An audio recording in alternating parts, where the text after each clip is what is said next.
Hi guys, it's Alex here. Hope you are all well.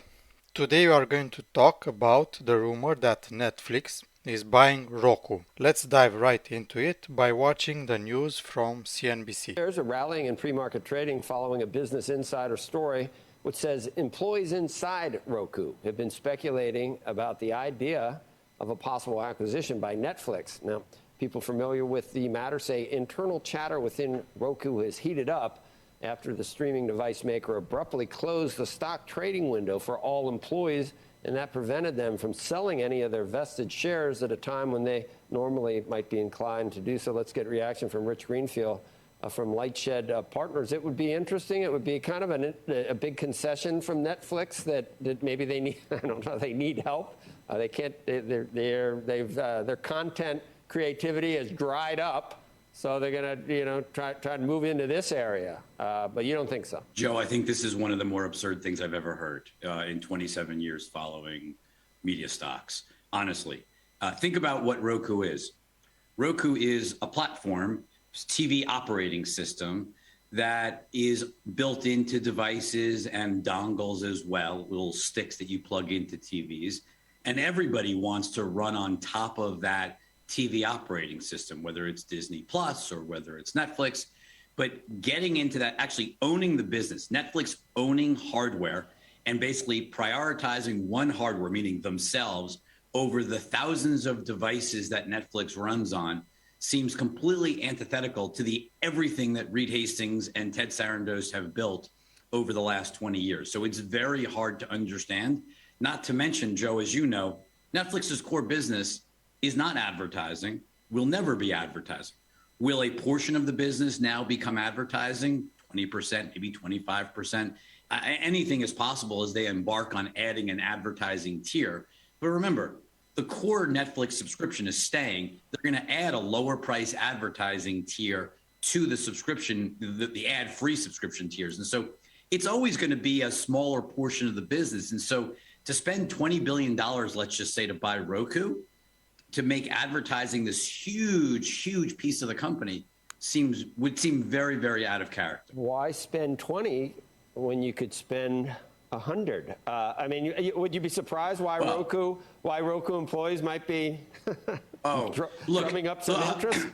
Look, Joe, it doesn't surprise me at all that if I'm a Roku employee, this first of all, this speculation has been kicking around for weeks, if not, basically since Netflix announced advertising. I think Roku employees have wanted this to happen. The reality is, think about what's happened to Roku. They're facing a lot more competition. I mean, your parent company, Comcast, just recently announced a joint venture with Charter where they're doing tvOS. Samsung is getting more aggressive. Google, if you walk into a Best Buy now, you see a much bigger presence of Google TV. The tvOS wars have really heated up over the last 12 months. That's putting pressure on Roku. We're also going into an advertising recession, or a recession economically, which is going to pressure advertising, but that's also hurt Roku stock. But the real pressure has been competition for tvOS is heating up. That's exactly, if I'm Netflix, I'm benefiting from these TV operating system wars. I don't want to move. You've already got the streaming wars that you and I and your team have talked about for years that Netflix has been competing in. You're going to add a TV OS war on top of the streaming wars? That just, honestly, it sounds crazy. Rich Greenfield thinks Netflix buying Roku is an absurd idea. I think he is wrong. I agree with some points of his about the recession and the ad spending going down in this recession. I think he is wrong in the general idea. And we are going to talk more in just a moment about this. Let's look at Roku stock price. Currently, Roku stock price is $102. It's down from the top to the bottom 83%. That's a lot. It's similar to what Netflix did in the stock market. Still, with this big drop, it's expensive. It has a P ratio, price to earnings ratio of 104. That's a lot. Just the rumor sent Roku stock up 9% yesterday and Netflix up 2%. Now let's see first what is Roku. Roku makes it easy and affordable to watch your favorite TV. Roku devices act as the home for all of your entertainment, so you can streamline your setup, replace your expensive cable equipment, and watch what you love, all while saving money. So they have Roku TV, special TV, streaming players, audio devices, and accessories. Roku has currently 60 million active users, has a revenue of 2.7 billion in 2021. Roku average revenue per user $41. That's a lot. That's very, very good in my opinion. Average amount of time Roku users spend watching it each day, 3.5 hours per day. As you can see, Roku has a market share of 36% in 2021, same as Amazon's Fire TV. What's interesting is that the market share of Roku was kind of stable. Amazon gained a lot of market share from 12% in 2015 to 36% in 2021. Apple TV and Chromecast market shares have dropped in the same period, so I can concur that from this chart that people like Roku and stick to it. Notice the three other big players here: Apple TV, Fire TV, Chromecast. What do each one of these have in common? All of these have hardware and on top of that streaming services as well. Apple TV, Amazon Prime, YouTube Red. So Netflix wants to get into ads. Roku is an ad platform and also has the hardware. They are a perfect match. If Netflix buys Roku, Netflix will become more competitive, vertically integrated. Who invested in Roku?